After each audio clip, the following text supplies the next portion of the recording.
we were up, the only way you got home was fly. There was 51 missions.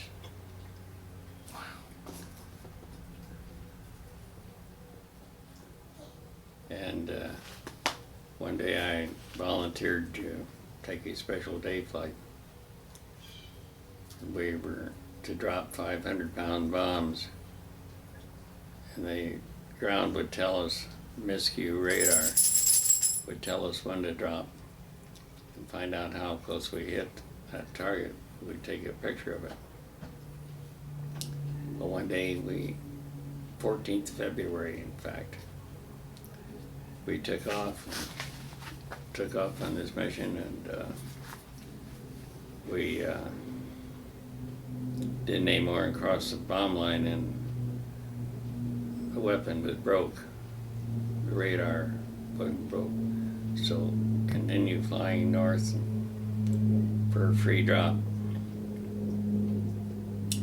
Well, we got north and north and north and north and north.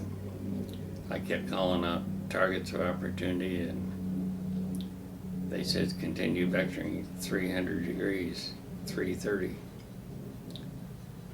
And so we did, and finally they told me your target's right at your left. And I looked down there, there was nothing but thatched roofs on little buildings. And once they told me that was a target, as an old bombardier, I knew we were too close to drop the bombs and do anything. And so suggested to K.O. Johnson, the pilot, pull the 180 and come back and hit him on the return trip. Just as he began to add power and bank that airplane, the 37 millimeter rounds hit that right-hand engine and knocked it out. So we ended up heading home. But figure 16 feet of propeller out here that was acting like a big brake. You go down the road and hold your hand this way and easy, and that way it's difficult. And our airspeed dropped from 240 knots to 152 or 3. And we were losing altitude all the time.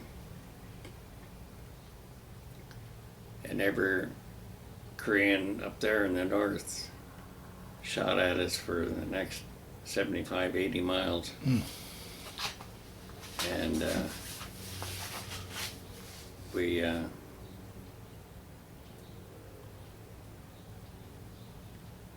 were coming down in altitude all the time, and over there, picture a mountain range here, and we're flying down a valley in between the two. And finally that engine pumped enough oil overboard that it froze up. And that's when we were able to hold our airspeed and our altitude. Ah, jeez. And there was 10 million chinks down there waiting for us, and I had my 45 out. I was going to go, but I was going to take a couple of those guys with me.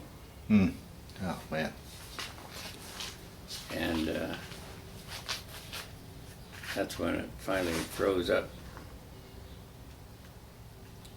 So we were only 5 miles from the bomb line, and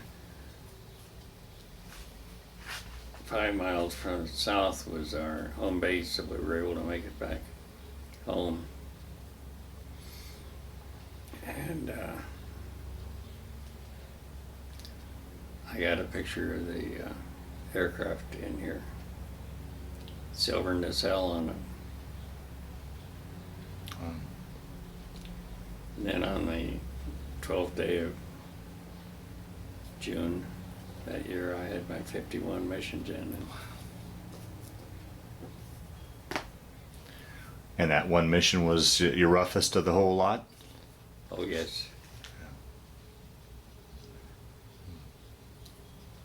And I take it you had enough altitude to get over the Witch's Tit enough power to get over the Witch's Tit and land? Yes. Yeah. Oh, that must have been a frightening flight home. Well, it was. It was indeed.